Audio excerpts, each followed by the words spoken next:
Hello and welcome to the State of the Euros here on A State of Mind. 29 goals, shock eliminations, and a whole lot of fun. We've been spoiled by the round of 16 at Euro 2020. The final two places in the quarterfinals were claimed last night, but it's still anyone's guess who goes all the way, and there might just be some dark horses who could do so. I'm Seán McGill, and joining me to reflect on yesterday's action and to look ahead to the final eight is, first of all, Mr. Cameron Monstall. How are you? I'm smashing. I'm feeling really good, mate. How are you? I'm excellent, loving life.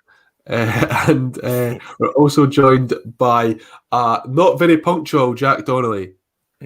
Well, punctual. I got here before the broadcast started, so I mean, there's something to be said about that. I'm just happy to be back at all after my claims on my last appearance that just turned out to be absolute waffle in the end.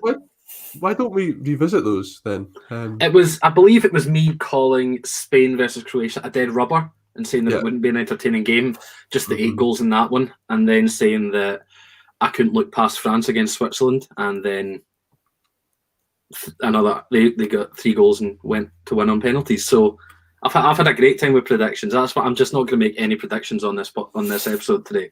I'm just going to be the most neutral and inoffensive person in sports media. That's going to be my job today.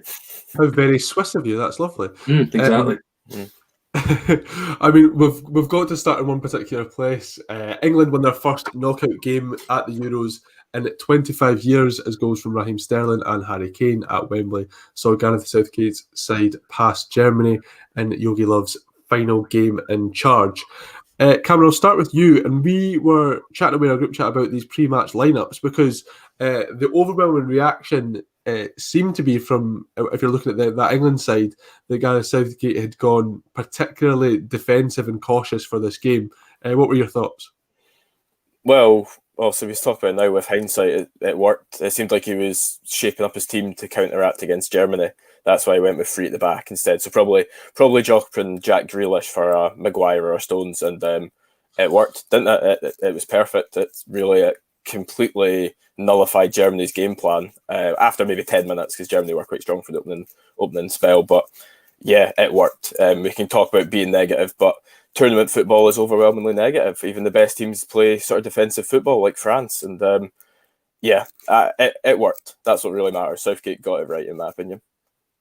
And Jack, from a German perspective, it would have been a boost to see the likes of Robin Gosens and Antonio Rudiger in the side, considering they were doubts heading into that game. There were a few changes. Leon Goretzka came into the midfield. Timo Werner led the line at Wembley. But when you're looking at that side, I think a lot of people seem to think that Germany team on paper were a fair bit stronger than their English counterparts. Did you get that impression? I did, to be honest. And I mean, there's been all the chat about Werner's goal scoring record in England, but he has been a danger against English defences with his speed, and I think Jogi Löw would have seen that coming into a game like this, where we've seen Werner go up against the likes of Maguire, the likes of John Stones. So using his pace to get in behind definitely seemed like the game plan from the outset. And with the likes of Rudiger and Gosens being available, that's going to be a massive boost regardless, because they've had quite impressive tournaments so far, Gosens especially. And then I think you and I share the same opinion of Leon Goretzka.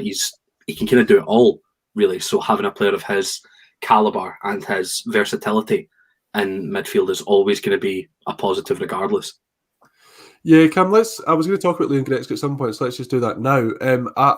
I think that he's a proper sort of old school all action midfielder. Like he'll turn up in both boxes, he gets stuck in, he seems to be the right place, right time, and he's a proper goal threat as well. We saw that with his crucial equaliser against Hungary in Munich last week. And it's been quite surprising to me that I know he was maybe carrying a knock, but surely when you've got a midfield pivot of Joshua Kimmich and Leon Goretzka who play together at Bayern Munich, it seems to me that the national team are perhaps doing themselves a disservice by not utilising that when they're playing. Yeah, definitely. I know Löw decided to put Kimmich more on the right side, right wing back, but as we saw, that got torn apart anyway by England. So you might as well have a weaker player in there that's maybe a bit more defensive than Kimmich. Move Kimmich into midfield with Goretzka. Like you say, it's a perfect matchup. You don't get many midfielders like either of those two. I think you could maybe make a claim that players like Steven Gerrard are probably as close as you can get. It's such a rarity, I find, a centre mid that can do everything, can even play out wide, both of them. So yeah, it does. It seems rather sure. I think Hansi Flick, who of course was the Bayern manager, with those two in midfield, I think when he comes in, we'll see a lot more of that partnership in midfield, because it's a wasted opportunity for them. Yeah, that's a very good point. And Jack, Germany definitely started more assured of the two sides, and we saw Leon Goretzka getting on the ball and Thomas Muller and the likes. Did you get the feeling that the game would continue in that pattern, that Germany would be the dominant side, and where did that sort of slip away for you?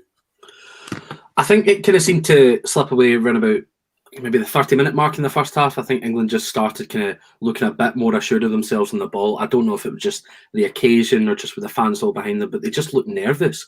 Like, I don't know what it was. They just looked like they didn't want to be there for the first half an hour or so. But they kind of calmed things down eventually, and they did start to retain ball a bit more midway through the first half. And then second half, I thought they were the better team by far. I wouldn't have given the game to Germany based on that second half whatsoever. I thought England looked much more assured of themselves, just the better team in general. But I did kind of think that once Germany started missing a couple of chances, I mean, the Timo Werner, it's a decent shot, but it's a better save by Jordan Pickford in the first half. I thought once these chances started going the wrong way for Germany, I thought the game might slip away from them rather than end up being anything positive for the Germans, because it's just that mentality thing. Once they start missing these chances early on, they just start thinking we're running out of time to actually get something, whereas England can go, right, we can just start capitalising on these mistakes. Yeah, and I mean, Germany were poor yesterday, there's no getting away from that, but you do have to give credit to England, Cam. And I guess to start with Raheem Sterling, who, of course, opened the scoring. That's his third goal in 4 games. At that point, was the only England player to have scored a goal this Euros. And he's a player who's been pretty harshly criticised by England fans. They perhaps want to see more of the young, energetic, perhaps more exciting players like Jack Grealish, Phil Foden, etc., Jadon Sancho as well. But he's shown how valuable he is to this England side, and at this point, you'd have to think he's undroppable. Yeah, he's been quietly brilliant. Like, he's not been sitting over the light, but he's not done anything wrong. And like you said, 3 goals. He was the only player to score for them up until that point. Even when he scored that goal, his movement's outstanding. He was unlucky not to score in the first half. That excellent shot that Manuel Neuer got across the save. So, no, a fantastic player, and really harshly criticised. I do understand, like, Jadon Sancho and the likes are fantastic footballers. They're younger as well. You want to see young, vibrant talents get on the ball more, but why, when Raheem Sterling's such, he's actually an experienced pro now. I still think of him as quite a young player, but he is an experienced pro, a valuable leader in that dressing room, I'm sure. And his link-up play with Harry Kane is really good. His link-up play with Luke Shaw is really good. And certainly any fans that are criticising him, I think they'll be quiet until this tournament's over at least. Yeah, the evolution of his game since Pep Guardiola became Manchester City manager is quite something, and he's just a constant goal threat now. I think he was always seen as a kind of tricky player who could drive at defences and perhaps get you up the park or perhaps create a chance that way. But for me, he's not the one doing as much of the ball carrying. He's the one who's getting slipped in behind, and if he does get that chance, he's extremely likely to finish it. And Jack, his time in the press as well has been pretty harsh in terms of English tabloids and the way they have portrayed him or chosen to portray him. It's quite a lot of vindication for him. He must feel, he doesn't show it. He seems a very cool character, but he must be feeling that he's the one driving forward this England side, being sort of portrayed as some sort of bad figure in media. That must feel great for Sterling and his family as well. No, absolutely. I mean, there's always the thing, like the one way to prove your doubters wrong is going out and making them shut up. So, I mean, he's absolutely gone on and done that with 3 goals in his 4 games this tournament. I think even leading up to it, it was stupid, some of the criticism he was receiving. I think entering the tournament, in his last 16 games for England, he scored 12 goals. And I think he's retained that conversion rate, because that's now 15 and 20. So it's still 0.75 goals a game, if my math is right with that. So he's just a constant goal threat. And I think his numbers under Guardiola in terms of goals scored per season has only improved ever since he joined from Liverpool. He just kept increasing his goal tally every single season. So I think it's been very, very unwarranted, the criticism we've received, especially in the kind of tabloid press, and it's I thought hopefully this tournament will go a long way to dispel any of those kind of naysayers and unfair critics. Yeah, and talking about critics, Cam, those were building throughout the game towards Harry Kane until he got that goal that sealed England's place in the last 8. But, I mean, I think you've got to give credit to Mats Hummels. He'd been watching some tapes of Grant Hanley to see how to completely nullify Harry Kane. I mean, that's the only other time I've seen him be so quiet in a game, because he's so good at dropping deep as well. But really wasn't getting any touches in the game. This time he did get his goal. But do you think his form will still be a concern? I mean, he did have a few sort of sights at goal yesterday that usually you would expect Kane to bury with ease. So is that a concern for Gareth Southgate and England fans, that despite getting that goal, he doesn't quite look the player we're used to seeing in the Premier League? Yeah, perhaps he's not at his very, very best. That's possible. He did squander a few chances. Even the goal that he did score, he could have easily put that wide. It was such an awkward one to score. I think you've actually got to give him credit for getting that on target in the first place. Yeah, I think maybe it's a worry, but don't worry about that. If I'm English, I'm not worried about that at all. He's going to be playing. Harry Kane's going to be given 100%, and you know it's still Harry Kane. Even the tough chances he will usually take. It'll come. It's been a tough group stage for him, but when it matters, I think he'll turn it on. And I think England just look like a proper cohesive unit. Southgate's getting his tactics right. Harry Kane just needs to be there to finish off the chances and keep linking up the play, like he did as well for Sterling's goal. He's a big part of Sterling's goal too. That's what he's done this season. He's dropped back a lot for Tottenham and been a lot more part of the play. And I think we're seeing that in his English side of him too as well. And I wouldn't worry about that. I wouldn't worry about that at all. Yeah, I mean, I think you can see how much faith Southgate has in Kane with the fact that their only other out-and-out striker, Dominic Calvert-Lewin, wasn't even on the bench yesterday, and he was fit. He chose to leave Calvert-Lewin out, which doesn't make sense, because I think if Harry Kane isn't working, you're probably better bringing on a Sancho, or perhaps moving, maybe Rashford in a central area to get him behind, or maybe you're going to put Sterling in the central area and bring on one of those flair players we were talking about. So I think that makes a lot of sense. Jack, I think if it hadn't been an English moment, that shot of Raheem Sterling dropping to his knees after passing the ball, surrendering the ball that eventually led to that Thomas Muller chance, would have been one of my favourite moments of the Euros. But instead, I'm probably going to see it far too often. It's going to be rammed down my throat. But I mean, Thomas Muller bearing down on goal, we've seen just how technically gifted he is of a footballer. I think we all assumed as that ball certainly went past Jordan Pickford that it was going to nestle in the back of the net. I did. I mean, I was watching it with a couple of friends. Me saw it, and as soon as he started breaking free, we all started saying, right, well, this is 1-1 then.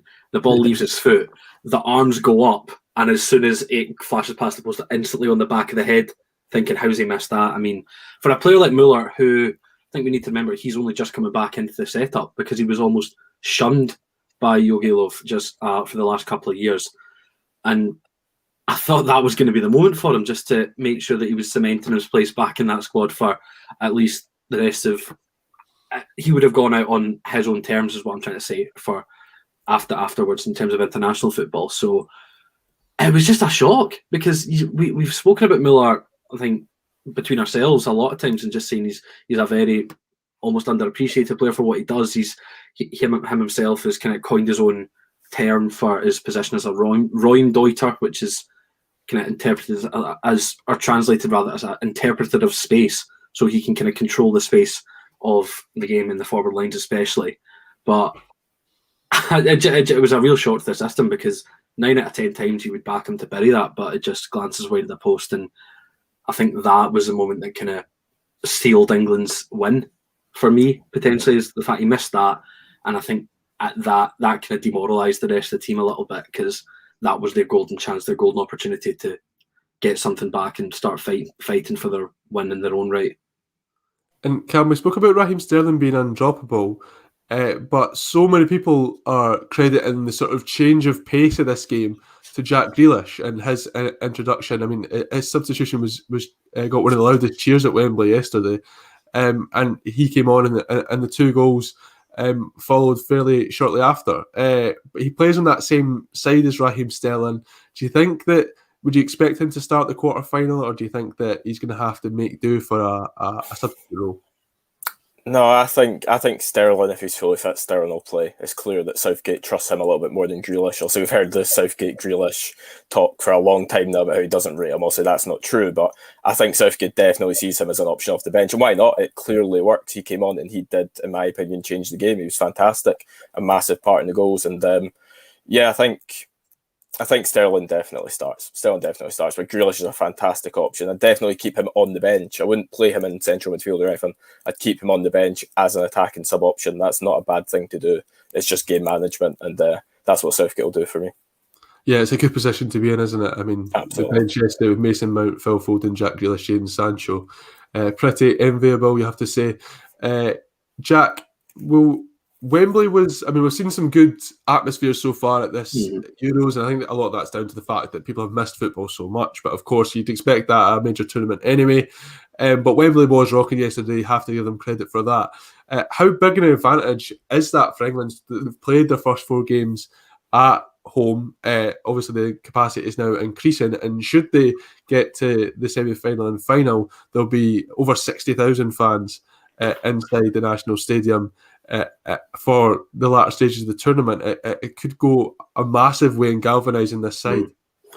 There's just been no sense of unrest for this England squad. They've been basically the exact same camp for more or less the entirety of the tournament. They're only going to have to change it this upcoming Friday for when they have to go out to Rome to play Ukraine. I'm sure we're going to get onto them just shortly, but it's just been that sense of familiarisation, the fact that they don't really need to do anything differently. It's going to be the same place to wake up, same place to go and train, and it's the same stadium they're going to go and play in. It almost is just a league team just playing like a stretch of games at home. They've got a good run of games at home, and that's essentially what it is. And you think if they do get to the semi-final and subsequently the final, 60,000 fans, majority of which will be English, or almost all of them realistically. So having that backing is going to be a massive, massive advantage for them.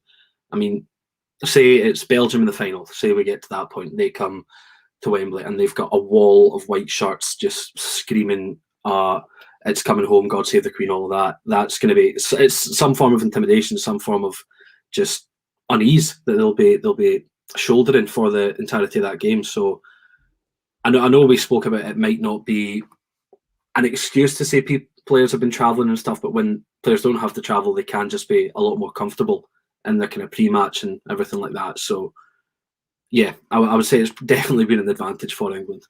Yeah, I mean, I think perhaps people have made a bit much of it. Sort of people saying like this tournament, like, oh, everything's going England way. There's always a host country, isn't there? Or 9 times out, well, the host country automatically qualifies. So it's not as if it's a new concept. I mean, France got to the final in 2016, and I don't think. Yes, it's the same stadium, which is a bit different. I guess you would travel around the country, but I don't think it's. I think the atmosphere definitely is a factor, but in terms of sort of travel arrangements and stuff like that, I feel like perhaps people are sort of just sticking the boot in because it's England. Cam, looking back on Germany, I mean, it's reported by Bild this morning that Toni Kroos will retire from international football. Of course, as we said, that was Love's last game.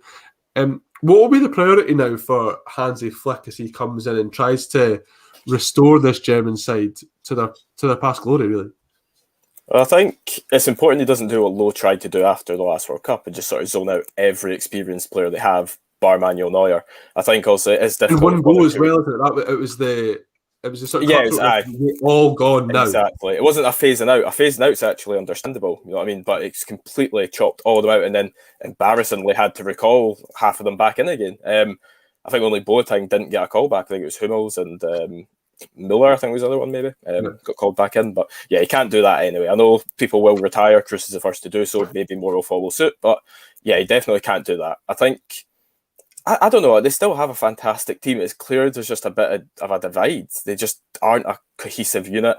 They don't, you can maybe put it down to Jogi Löw's tactics perhaps, but it's also down to the players. The players themselves have maybe let themselves down. I think they know that. I think every player on that pitch, even the more experienced ones like Muller, will know that wasn't my best performance and I've really let the country down here. And I think Hansi Flick can come in, do what he kind of done with Bayern when he took over there, just sort of put a bit of spirit back in, implement his own system straight away. It's difficult in international football to do so, but you know these players are experienced enough to quickly learn a new tactic. And I think Germany, I don't see them falling away like Italy have or like Holland have. I think Germany will be at the next World Cup or the next Euros, which I believe is their Euros, Euro 2024, as a host nation.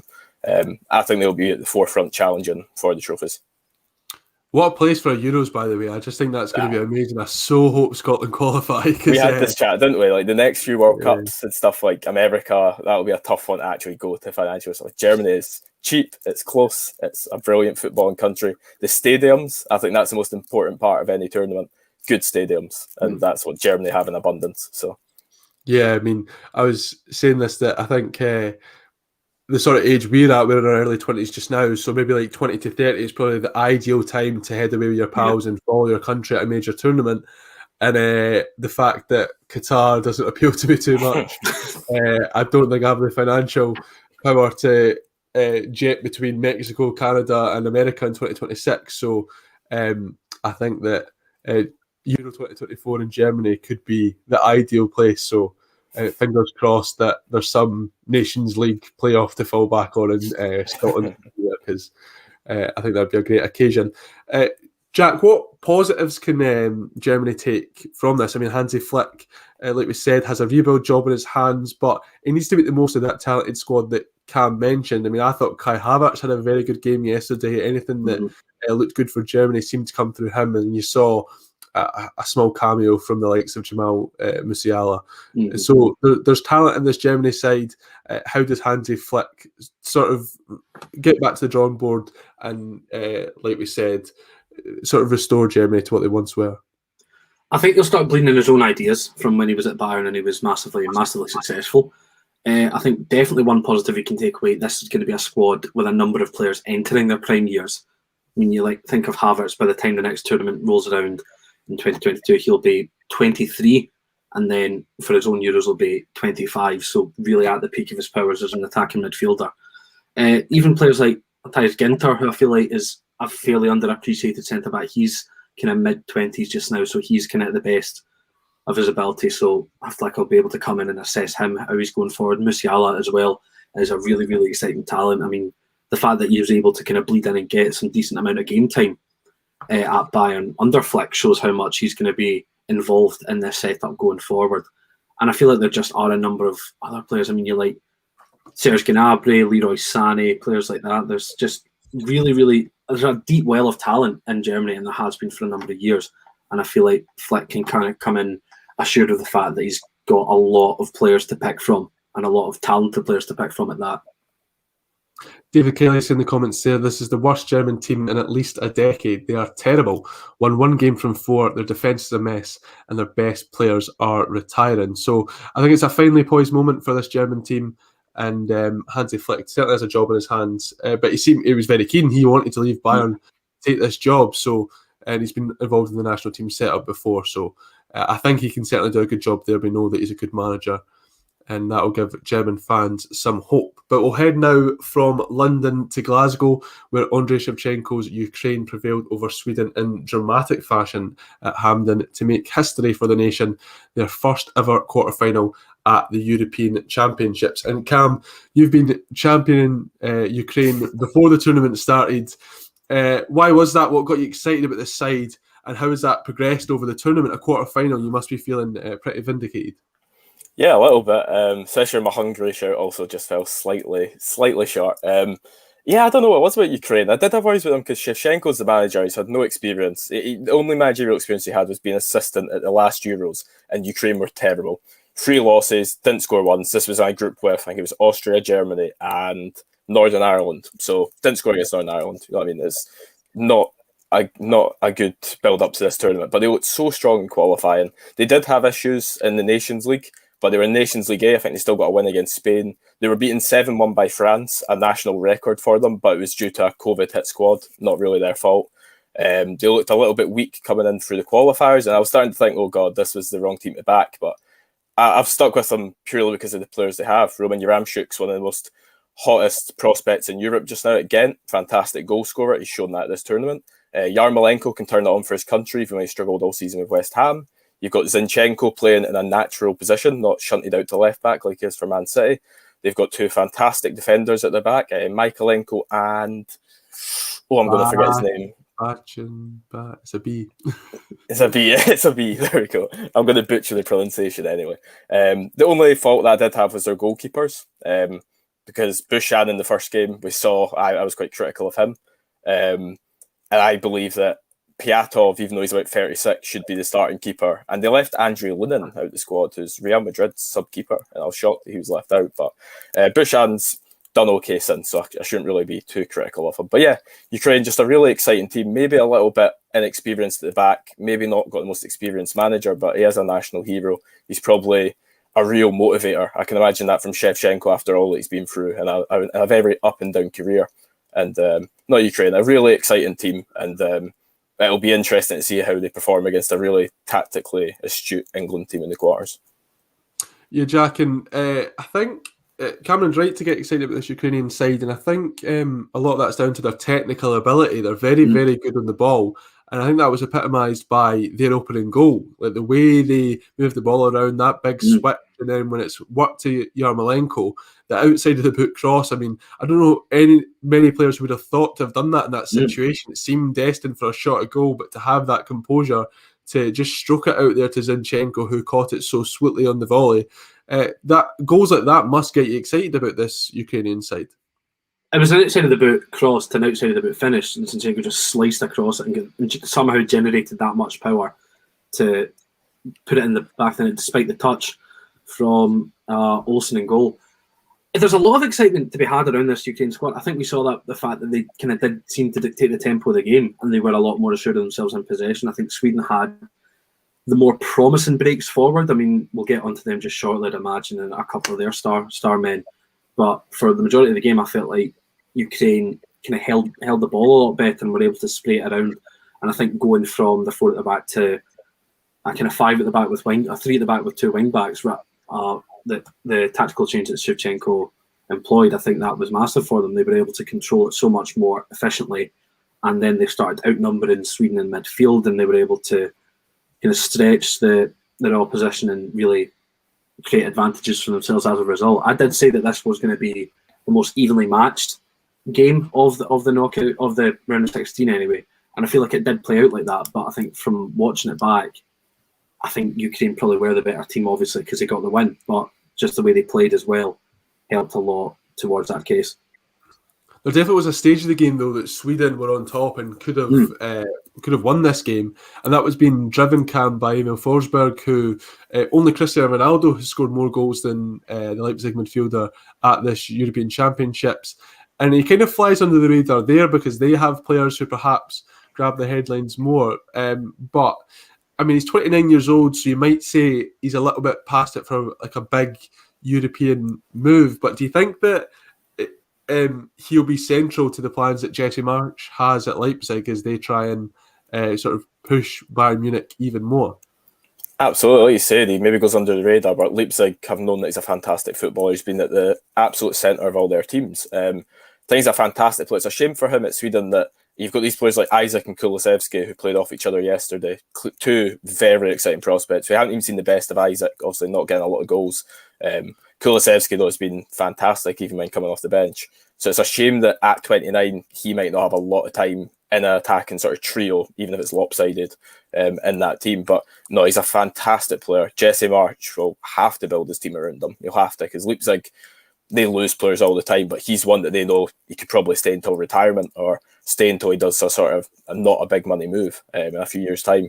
A fantastic footballer, one that I really champion, and I'm really glad he's having a great tournament. Really glad. It's a shame it's over, but he did have a great tournament. He's done well. This country will know that they got to the second round largely because of him. Yeah, great player. And Jack, we don't like talking about red card decisions or refereeing decisions too much, but it's been a long time since I've seen the timeline as divided on a decision as they have been over this red card. I mean, it seems to be people either saying the game's gone, there's what else are you meant to do, and all that, and sort of like, how can that be a red card? And on the other hand, like, that's one of the worst challenges I've seen in a while. He could have broke his leg. How can anyone think that's not a red card? I like all things in football, there's no room for middle ground. It has to be. So tell me which one it is. It's a red card. It's plain as day, and I know we've spoken about it already. I know you're in the same mind. So I just don't see how you can see even. Well, you can argue, yeah, he got a touch of the ball, fair enough, but it's that follow through. His foot's already high when he goes for the ball in the first place. That's the thing, and then he just clatters the top of the guy's knee. So I don't see how you can argue in any case that that's not a red card, because you're right. He could have broken his leg. He was going through it with so much power that there was no way he was going to avoid contact. And say it was even a bit lower, say it was more on, I don't even know where you could argue that it wouldn't be a red card, because I think any contact at that kind of speed with the studs up going into the guy's leg, it's a red card. I love the fact that since we started talking about this, the first two comments that came in completely different. David Hyde said, definitely a red. The second one from David Kelly saying that red card was hilarious. It wasn't even a foul. It was a clearance and the Ukraine player fell into the Sweden player according to the rules. It wasn't a red. Scott Howe coming in now to say, of course it was a red card. Dangerous tackle, could have snapped his leg. Cameron, what else was the Swiss, that's not how nationalities work, the Swedish player meant to do? He was just clearing the ball. That's where your leg goes naturally. I'm quite clearly playing devil's advocate. Tell me why I'm wrong. No, because he's absolutely entitled to go to the ball. He did win the ball. It's totally understand. I get what people are saying, but he also does it with his studs at a 90-degree angle that lands on a player's kneecap. Like he can clear that with his foot facing the other way and volley it into the sky. That's fine. You'll maybe catch the player, but you'll catch him with his laces. Okay, fair enough. You can't go in with your studs up. I totally understand it. It's a shame for the guy that's done it. There's no malice or intent, I don't think, but that doesn't not make it a red card. I'm amazed the referee gave it as a yellow, to be quite honest, initially. I'm shocked it had to go to VAR, but yeah, red card. And then we'll move past that because we don't like spending too long on that. That was good fun. I like the comments being so divided on that. Jack, I felt like after watching this really good game, and at points this game turned into a sort of basketball game. It was just up and down. Both sides could have won it. There was that Forsberg curler onto the crossbar. I felt like we were deprived of penalties in this one. I don't know about you, but it's great. I love late scenes. I thought the Ukrainian, both sets of fans seemed really good, but the Ukrainian fans seemed especially loud yesterday. And Artem Dovbyk scored a great header after a fantastic cross from Alexander Zinchenko, who ended up with Man of the Match award. But I don't know, I just kind of felt after a really good classic, and I thought that perhaps we should have seen some penalties in this one. I would have liked to have seen it. I mean, it was just kind of building towards that. It just kind of seemed to be basically the entire group of players moving from one end of the pitch to another. Like those teams were tired. They were knackered. Everyone just seemed to just kind of move though. Like they didn't want to have the risk of leaving anyone back just in case there was a break. So everyone was just moving together. I mean, we saw chances. I think the chances throughout the first half probably outdid the ones. The first half, normal time compared to extra time. Like there were, I think, 3 efforts off the woodwork combined. I think there was one early in the second half from Ukraine. Sidorchuk, the defender, just a snapshot that just bounced off Olsen's post. You had 2 from Forsberg. He could have had a hat trick, and he could have had a hat trick of 2 goals in the second half. I mean, there was one that just bounced off the base of the post and rolled away, and then his curler off the crossbar as well. But it was a great goal and some really great scenes as well. Just stole the march on both Hillander had come on and Lindelof just getting in between the two, and a really good powered header just past Olsen. So it was great to see the late scenes, but I think penalties could have been an even better watch.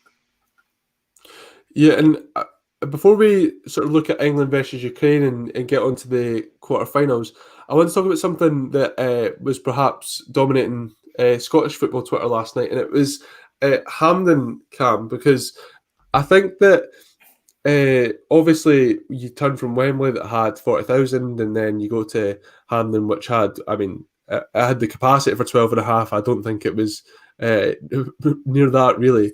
But just in terms of sort of the aesthetics or the feel, we've seen some great atmospheres like the Park in Denmark and the Puskas in Budapest. And Scotland has a rich football and history. The games was invented here. And Hampden doesn't feel that to be that same sort of fortress, that same sort of pillar of modern football. And do you think that's reflects poorly on Scottish football when we're on this global stage? We're lucky to be here to be a host city of the Euros, but when everyone's watching us and you're seeing the sort of perhaps outdated facilities at Hampden, it must be a poor reflection on the SFA. Yeah, definitely. Like you say, even the aesthetic alone, the way Hampden looks from above or inside, it's not a good look for Scottish football. I know Hampden has its moments, it has its Hampden roar at certain times, but it's also just not a good... Bowl football stadiums are just poor. They are poor stadiums. You look at the parking, as you've already said, in Denmark, Copenhagen, that is only 30-odd thousand, maybe. It's not even close to the capacity of Hampden, and yet it's a much better atmosphere. I know it's maybe unfair because they've had full stadiums and the like, but those kind of stadiums are far better stadiums. And I hope when Hampden is reconstructed, as it was promised a long, long time ago, and we've heard nothing of it since, when it's reconstructed, hopefully it's reconstructed a little bit differently, because Hampden as a bowl stadium, it's poor. No one likes it. Nobody. Find me someone who likes it and they're lying to you. It's that simple. And also, like you say, the aesthetic alone, it's not a good looking stadium. The facilities clearly aren't state of the art anymore. It is a little bit embarrassing on the international stage, and hopefully something's done about it in the next decade or two. Yeah, I mean, I hope sooner, really. I mean, there was obviously, Jack, the conversation not too long ago about should the SFA leave Hampden and head to Murrayfield. And I think that a lot of people felt that as much as Hampden has its issues, it is kind of the home of Scottish football. Yeah. It has a lot of history, and it deserved to stay there. And I think I was probably of that opinion as well. I mean, Murrayfield isn't much better. You're pretty far away from the pitch. It might be more modern, but you're still far away from the pitch, yeah. And it's not a Scottish football stadium. I like that history at Hampden, but how quickly do you think that moves need to be made to kind of update that stadium? Because, I mean, especially with the view that the UK might look to host a bid for the World Cup in 2030, if we're still looking at the same Hampden Park in 10 years that we're looking at now, I think that would look even worse on an even bigger footballing stage. I think change needs to come quickly, and I think they could because of the success of both the men's and women's national teams. I mean, women's national team getting to the 2019 World Cup, the men's national team getting to the Euros this year.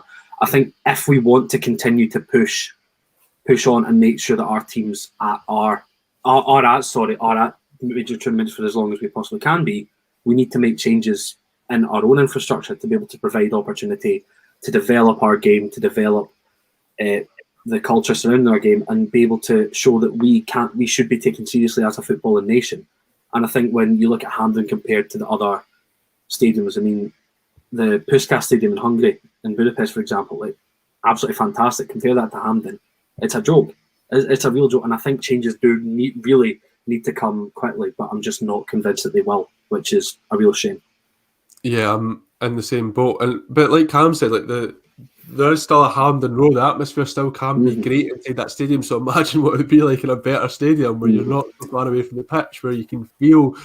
Imagine how intimidating that would be with 50,000 Scottish fans. When you feel like they're on top of you, they're so far away even there. So yeah, I would like to see some real changes made there. And let's get into the quarterfinals now. And we might as well start with England versus Ukraine, considering those are two teams we've spoken about so far.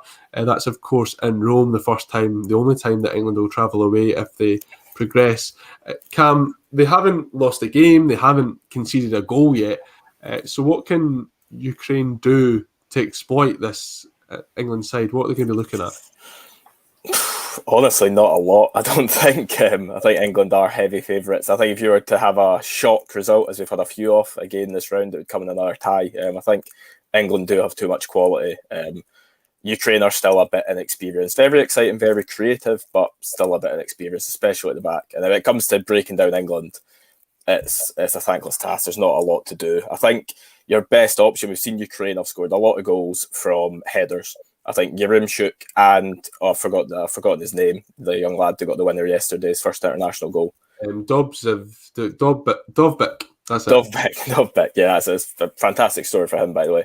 I think we've seen that getting in between defenders, with England playing a free at the back, I know that is quite a rigid system, but I think if you can sneak between defenders, quite often they will be isolated. It's very possible. I think that's their best chance. They've got some brilliant crossers of the ball, like Yarmolenko and Zinchenko, as we've seen. So I think that is definitely Ukraine's best chance. I think they might get some shots from goal, but I don't think they're going to have many clear-cut chances. Let's put it that way. And Jack, Cameron mentioned the back three there, but that shift yesterday was the first time I've seen them use a back three in this tournament. And this is the only time that you would say they've played a nation where they're probably of a similar stature. Of course, they couldn't break us down, and we're the only team to stop them scoring. But do you think that England stick with that back three, or do you think when they're going to be looking to impose themselves even more on a side like Ukraine that we could see the back four return? It's hard to say because I think they might potentially look at what went wrong for Sweden and their loss to Ukraine, the fact that they were using a back four and they were still getting, and they had more presence in midfield, they were still getting overrun out of possession. Because I mean, Forsberg, even though he went forward when they had the ball, he dropped back into the midfield, and Kulishevsky sat off Isak a little bit, so it was kind of 1.5 men ahead when you think about it, because Kulishevsky was kind of running that channel. So I feel like, just to combat the fact that Ukraine and a 5 at the back were being able to overrun a team with 4 at the back and more in midfield, I think England could potentially stick to the same system, but potentially include some more flair players, you might want to say, some more attacking and direct players. Potentially we see both. Not Sancho, sorry, forgot. Southgate just doesn't know who Jadon Sancho is. We see potentially Sterling and Grealish both start at one on either side of Harry Kane. We don't know. Maybe Saka gets dropped, even though he was excellent last night. There's a lot of room for manoeuvrability in this England squad because there are a lot of talented players. Potentially we see Mason Mount come back into midfield. We don't know.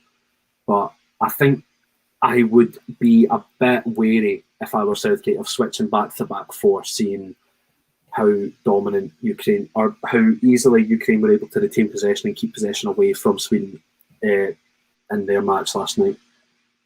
And Cam, I don't know if you want to do some tactical hypothesising with me, but I feel like the position of Alexander Zinchenko will be really interesting in this game, because if he sticks at left wing back, there's a chance of him being nullified with Kieran Trippier and Kyle Walker, essentially 2 right backs on that side. But on the other side of that coin, his presence could pin Trippier back, and we know how dangerous he can be when he gets into forward areas. We've seen that for England in their run to the World Cup, and we've seen how crucial he was for Atletico Madrid in their title-winning season this season. So do you think Alexander Zinchenko starts out on that left-hand side, and perhaps if he isn't getting much joy, you move him inside and try and get him on the ball, because he's a creative outlet that's so important to Shevchenko in Ukraine? Yeah, I don't have a lot to add to that. It's definitely, I could see that happening. I think he's going to be vital in counteracting whoever's at right wing back for England. I think that, as I've said before, crosses are going to be massive. I think that's how Ukraine are going to play a lot of this game. So him being on the wing will be important. I think you're right. If it's not working, I think Ukraine, their left back is fairly solid. So I don't know how good a job he can do at left wing back, but he can do a job at left back anyway. And he'll be able to fill in as Zinchenko moves into the centre, and a more creative spark if maybe they're chasing the game or if they look completely out of the game. But yeah, I see that happening for sure. I think he will be on the left, pinging crosses non-stop, a real outlet. The ball will be going to him, even though he's on the wing. And we'll head to St. Petersburg now for Spain versus Switzerland. That's on Friday night at the earlier kickoff of the two. And these are two sides, Jack, who are coming off the back of instant classics in terms of European Championship football. They're going to be exhausted, surely. I mean, they both just played 120 minutes, so it's going to be a tall order for them to replicate anything similar. But I've already said I'm going to be very neutral in my predictions. So another classic 5-5 and then 12-11 on penalties. It'll be something like that. Something stupid. Surely. But I'm looking forward to it. I think Spain, well, they proved me wrong, obviously, in their match against Croatia. I didn't really think they were going to offer too much in terms of an attacking sense, but they really did. They bombed forward a lot in the game. They were able to get some really nice goals on the board. I thought Sarabia did well for his, Azpilicueta, of course, and then Torres coming off the bench to finish. But they did then just suffer that lapse for the last kind of 5-10 minutes of the game, where they did concede 2 more to Croatia, who kept pushing.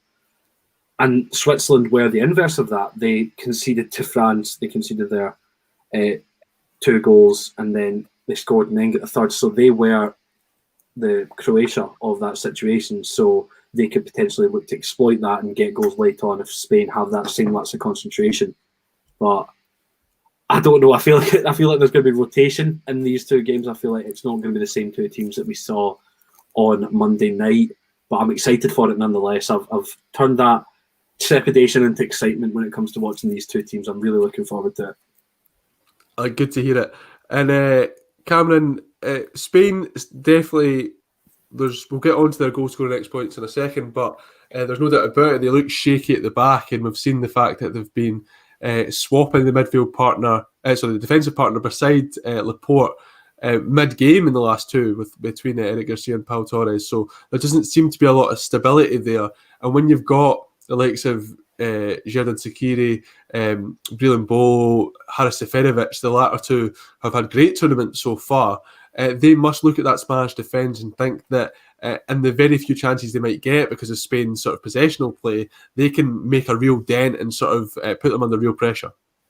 Yeah, definitely. I think with the three players you just mentioned, they're three totally different footballers as well. That's what's so interesting. I think though Spain will definitely be lucky. I believe Granit Xhaka is suspended for this game, so his fantastic pass in the last few games won't be there. I don't think Switzerland have a suitable replacement for him in that respect. But those three up top, Shaqiri can come short, he can get the ball, he can run at people, he can jink past players, he can play people in. Breel Mbow is powerful, he can get in behind, he's got a bit of pace. And Seferovic, as we've seen, is a fantastic target man, is what he's there to do. A bit like Yaremchuk at Ukraine, a proper target man, one I just absolutely love. So three completely different prongs to their attack, and I think Spain's defence will really struggle to contain that. As you said, Laporte's probably been the only solid defender they've had. The other three have kind of been shifted about, not looked settled at all. So I think they could really struggle. That's what Switzerland have to do. They have to go out and attack this game. And Jack, like I said there, I mean, Spain are on a pretty decent goal scoring run after looking fairly blunt in their opening two games. It's, of course, 10 goals in their last two games. And that must give you confidence, especially when you look at a Switzerland side who are yet to keep a clean sheet in this tournament. Absolutely. I mean, that's the thing. And it's not the fact that they're on a good goal-scoring run. It's a good goal-scoring run with goals coming from everywhere. I mean, there's not really a place in the pitch that isn't going to provide a goal for them. I mean, 5 different scorers on Monday night. Correct me if I'm wrong, but I'm pretty sure it was 5 different scorers on the... it was 3 Spain goal scorers and then 2 on goals, of course. But still... it's the fact that goals are popping up from all over the pitch. I mean, Laporte and Azpilicueta getting in amongst the goals over the 2 games. Sarabia, Alvaro Morata kind of with a wee bit of a redemption arc and extra time with that really nice touch and finish. So I would really be worried if I was Switzerland, but I did praise them for the kind of defensive capabilities and the quality that their individual defenders have, the likes of Akanji, Elvedi and Sommer, the goalkeeper. But I can definitely envision goals from Spain in this game for 100%.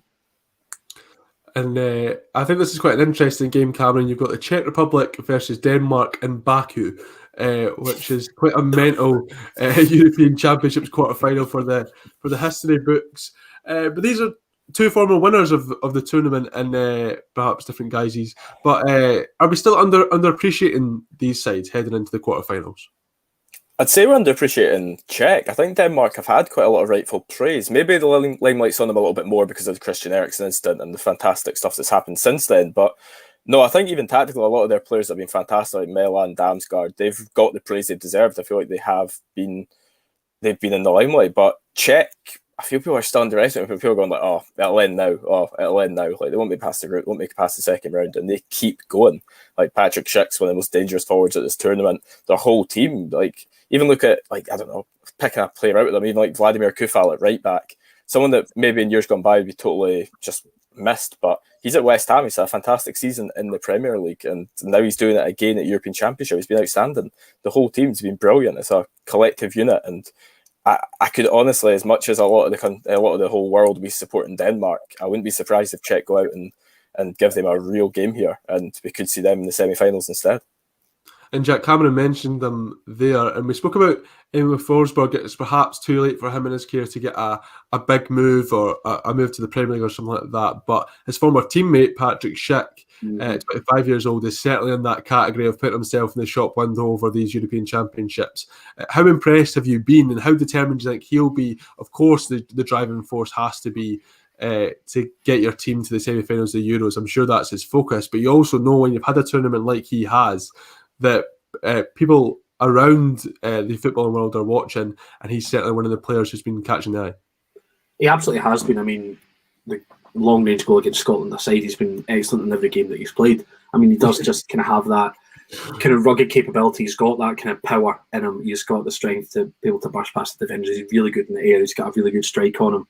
But I think if I were him in the situation that he's in with, I don't want to say a lesser nation because they're there for a reason. They've been fantastic, the Czechs, but compared to some of the other kind of heavier hitters that have gone out, you would have expected them to potentially bow out a lot earlier than they currently are. I mean, the Netherlands were favourites against them in the round of 16, and I'd probably say that Denmark are going to be the favourites for this game. So I think if I was Czech, I wouldn't really be concerning myself too much with a move away at the moment. I would be sole focus on realistically leading my side, leading my country to the semi-finals of an international tournament for the first time in however long it has been. And I feel like he's definitely the type of player with the type of mentality that could just really, really cause problems on Saturday night. And Cameron, we know that Denmark are technically a very good side. We saw the way they sort of just passed around Wales and really sort of their sort of verticality in their passing, the way that they controlled that midfield area and broke the lines very quickly was massively impressive. Then you've got a Czech side who are perhaps a bit more physical, like to compress very well, but will use balls into the box and the height and physicality they have to dominate teams. So do you, as much as people are giving Denmark praise, do you see them as considerable favourites heading into this one, or is it perhaps more evenly matched than a lot of people are making out? Yeah, like I said, Denmark I think will be the favourites. I think it'll be the neutral's choice too, but I think Czech can spring a few surprises. I really do like the tactical battle between these two. Like you said, they're two different teams. They're not the same kind of footballers whatsoever, not in any way. I think hopefully the tactical battle will make up for Baku, because I think Baku will be a bit of a soulless pit as it has been this whole tournament, to be quite honest. Don't think we'll see many Czechs or Danish people at the game, so I think it'll be quite a poor atmosphere, but I think the game itself will be a good game. I would sit on the fence a little bit with this one. Like, I would maybe say extra time perhaps, because it's two total culture clashes in terms of how they play, and it's a really tough one to call. Denmark favourites though. And we'll head to the final game, and that's, of course, between Belgium and Italy, a blockbuster clash, this one in the quarterfinals. But, Jack, how sort of marred is that by the absence of Kevin De Bruyne and Eden Hazard for Belgium, who we know now, Roberto Martinez has confirmed that they will miss this game. So obviously, Kevin De Bruyne is arguably the best midfielder in the world. Eden Hazard was looking like he's finally going to come alive. How do Belgium counteract their absence and still make sure that they don't get sort of overwhelmed by this very talented Italian side? It's going to be tough, because I think when you and I spoke to Scott Coyne of the Belgian Football Podcast, he did say that the way Belgium were going to be able to attack this game is by getting the ball to their star men, and Kevin De Bruyne, Eden Hazard, Romelu Lukaku. I think taking two of the three out of the equation, both of whom would usually be supplying Lukaku with the balls into the box, balls into him, it's going to be a real struggle, because we know so much how well drilled this Italian side are under Roberto Mancini.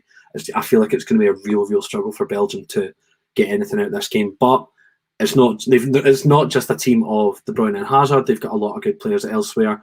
They've got, I mean, Axel Witsel, Scott said, has been fantastic and one of the best players for Belgium at this tournament. You've got Yuri Tielemans, who's been great for Leicester, of course, for the winning goal in the FA Cup final. Thorgan Hazard's been great. Thomas Meunier's been in amongst it. There's a lot of quality all over that pitch, and I feel like it's going to be really impressive, and it's going to come down to Roberto Martinez, to be able to utilise the entire team, and rather than just rely on his superstars. And I feel like he's the manager with the tactical capability to do so. Yeah, I think it might have to be a very big game for Yuri Tielemans in that midfield area. He might have to provide some of that creative spark. Obviously, a very different player from Kevin De Bruyne. Cameron, I'll come to you and talk about Italy, who were a bit flat in that second half against Austria in the round of 16. Of course, needed extra time to get those 2 goals, and it was substitutes that really made the difference in that game. Do you think that any of those subs have pushed their way into the starting 11? They did seem to get a bit tired in the latter stages of that game at Wembley. Yeah, potentially. I think a player you've been banging on about quite a bit, Federico Chiesa, he came on and also got that all-important goal.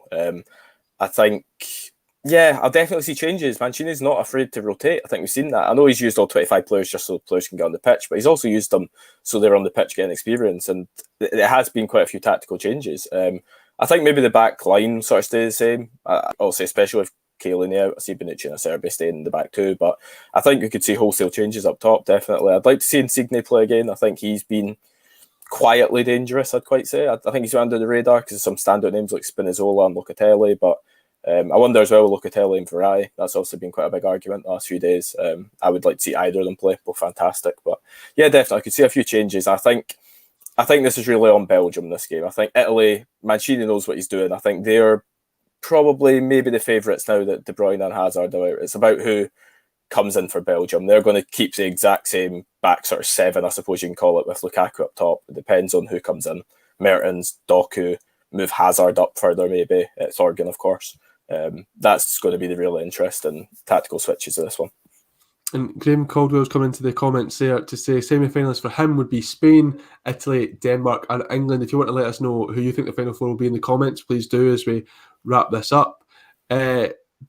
Jack, just how about you talk about how much you're looking forward to this game? I mean, to see arguably 2 of the best teams at the tournament so far, I would say 2 who have been the most consistent, perhaps other than England, will go head to head. And it's what we're here at the European Championships for, to see these best teams come up against each other. We absolutely are. That's the thing. We are watching this tournament to see the best teams come up against each other. And I feel like this is a final in itself. And I feel like it was going to be the case for Belgium, realistically. Every game they played in the knockouts was going to be a game like a final, because they had to play Portugal, then one of Italy or Austria. It turned out to be Italy, as many would have predicted. And then they're going to have to go up against one of Spain or Switzerland. And I'd imagine if they come up against Spain, we've seen massive clashes between them in the past. So it's been a really, really entertaining tournament so far.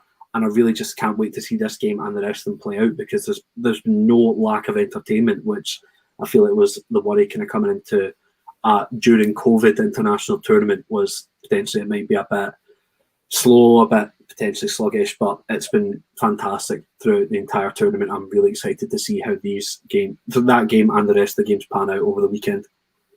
And I know there's still a bit of time to go, and I'll reserve you the right to change your mind, Cameron. But if Graham's going to put in his final 4 in the comments, and I feel like we all need to do it. So on you go. In this moment right now, pick a winner from each of the games. Okay, I think England will have too much for Ukraine, so I'm going to say England for that one. I think Czech, Denmark. I do fancy Czech. I think this one will be a draw, but Denmark will win it either extra time or penalties. I think both the last games come down to players missing. I think Xhaka being out for Switzerland kills it for them. I think Spain go through. And I think Belgium missing Kevin De Bruyne especially. Hazard they could maybe do without, but Kevin De Bruyne missing is a disaster for them. So I'm going to say Italy. So Spain, Italy, Denmark and England. What about yourself, Jack? I mean, Sean, any prediction I make I'll get wrong, realistically. So I'm the same. So. Might as well just say 4 different Scotland teams in the semi-final, realistically. No, I'll try. I would imagine England would have too much for Ukraine, as Cam said. So I would probably hedge my bets on England being in the semi-final. I could see Czech, Denmark potentially going to extra time. Well, I think earlier on Daniel Mick saying that Denmark love our long-range shot, so potentially could be a moment of magic from someone like Damsgaard, Dolberg, someone like that, to seal the match for Denmark. That would be really, really good viewing. That's basically all I'm hoping for at this point, just entertainment. So a narrow Denmark win, but I wouldn't be surprised if the Czechs do pull something special out the bag. I completely agree with Cam. Xhaka is going to be a massive loss. I think there are people saying that Xhaka's individual performance against France was one of the best in the competition's history, which was a little bit understandable, but I'm not sure I'd agree. So I would say that Spain probably will go past Switzerland, and then I'll flip a coin. I'll flip a coin for the 8 o'clock game, because even although Belgium are missing their key men, they're still a fantastic side. And I can't call it. Go different than me, just to be devil's advocate. Go Belgium. I'll go Belgium, because I've been really impressed with Belgium throughout the outset. And even although I do really like Italy, I'll just to go different from Cam, so we're not saying the exact same thing. I'll say Belgium. I'm going to go with Belgium as well. I was really impressed with Roberto Martinez and that documentary that we're talking about with Scott Coyne of the Belgian Football Podcast, and I think that he might just come up with a plan that can stifle this Italian side and make the most of Romelu Lukaku, who knows those defenders very, very well and has been pinning them back and turning them and scoring for the past 2 seasons now. So I'll say Belgium for that one. Spain, I agree, will have too much for Switzerland. Granit Xhaka is leader of that side, and his technical ability will be a massive miss in that midfield area. I'm going to say the Czech Republic beat Denmark. I think that the Czech Republic have been like the bad guys of this tournament so far, and especially considering that opening day win against Scotland, and I feel like they might just be the ones, and like Cam said, that soulless pit of Baku, not the site itself, I don't have a problem, I just mean that stadium. No problem with Baku as a city, sorry, any Azerbaijanis who are watching, but I feel like with no fans in the stadium, Czech Republic might just kill that fairy tale that we have of Denmark. And why not? Ukraine are going to beat England. It's going to be a masterclass from the lads, and I mean they won at Hampden, so they're going to take that spirit, head to Rome, and pull off a classic. So that's what I'm saying. Watch this come back to bite us in a few days. We've got to say a big thank you to Cameron Wansell and Jack Donnelly for joining me. Cameron, let people know where they can find you. At Cameron Wansell on Twitter. Nice and easy. Jack, yourself? Not as easy, but pretty simple at the same time. At Jack_Donnelly, 2 N's, 2 L's. And of course, make sure to check out energysport.net and at ENRG Sport across all the socials. That's a really long username. Just saying. Oh yeah, that is just one long username. Yeah, absolutely. That's just me. I'm at Seán McGill 8, and I would echo Jack's sentiments there. Get on Energy Sport, because there's lots of good stuff going on there. Thank you very much for watching. If you're of a green and white persuasion, it's about half an hour to 25 minutes to go until the Axon Bulletin, so do check that out with Colin Watt. We thank you very much for watching today, and we'll be back with the Football Insomniac on Friday to look ahead. It'll be during Spain-Switzerland, so we'll be chatting through that game as well as looking at a few bits and bobs from the tournament, and we'll be back with another State of Euros soon. So thank you very much for watching, and we'll see you then.